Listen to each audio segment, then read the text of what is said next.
Whether you are a newbie or a veteran, the services that, for example, Uber or Lyft allow you to select, you quickly get to figure out what works and what does not work for you when you're selecting these different types of services. Now, the one service here, Uber Pet, I very, very seldom see drivers offer this. And this is also good for the rider, for the passenger to see how does the layout look like, right? How do we get to make the choices which then affect you?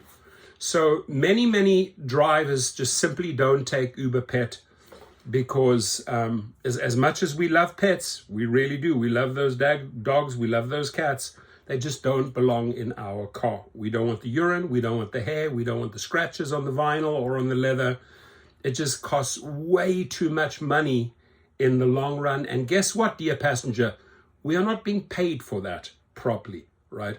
Now, yes, you'd like to take your cat or your Alsatian along for the trip. You might even have one of those little pet carriers, but we see this service that Uber wants us to participate in a very different light than you, the owner of the pet. Now, deliveries, you're not transporting humans here, but probably if you're doing multiple deliveries per day, you're more than likely to be a mule for something, whether it's some sort of drug or fentanyl, whatever it is.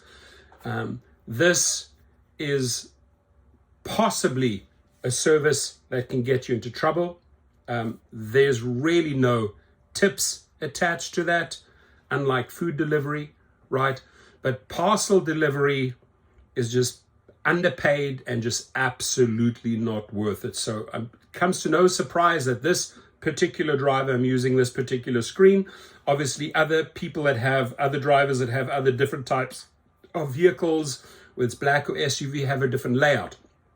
This has to be an XL, a 6-seater vehicle, because they have the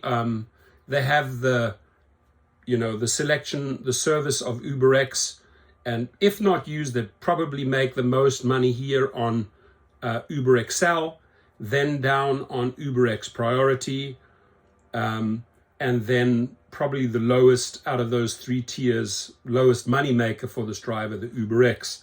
And again, for an SUV driver, owning a different vehicle, a luxury vehicle, for example, it looks a little different. But the reason why I made this video is that obviously if you're a newbie and you're a newcomer, you get to try these out and you quickly figure out what works and what doesn't work for you. Veterans have got it down. If it's a very, very busy night or an event, I'm going to go for them. I'm just going to leave one money maker open, maybe the XL, because I want big crowds, hopefully big tips. If it's slow, I can adjust accordingly. I can add UberX Priority. But the moment I'm offering that, I'm opening up myself to a far lower pay. So you sort of figure out over time, newbies especially, what works, what doesn't work. Veterans have got it down now. The sad thing is that we follow their guidance. Like I say, okay, this vehicle, this electric vehicle qualifies for this and this and this categories, and we've just introduced green or EV. The problem is that they change these services like they change their underwear daily. So we cannot ever rely on the screen being permanent. Most often it's something taken away, or it was an original bait to bring us in to buy that vehicle, to spend more money, maybe going the EV route, only to 6-12 months later find out that they're pulling that category. So these are the type of things we face, and I really want to warn any type of newbie. There's certain things that work for Uber, not necessarily for you, which is UberX. There's certain things that'll make you more money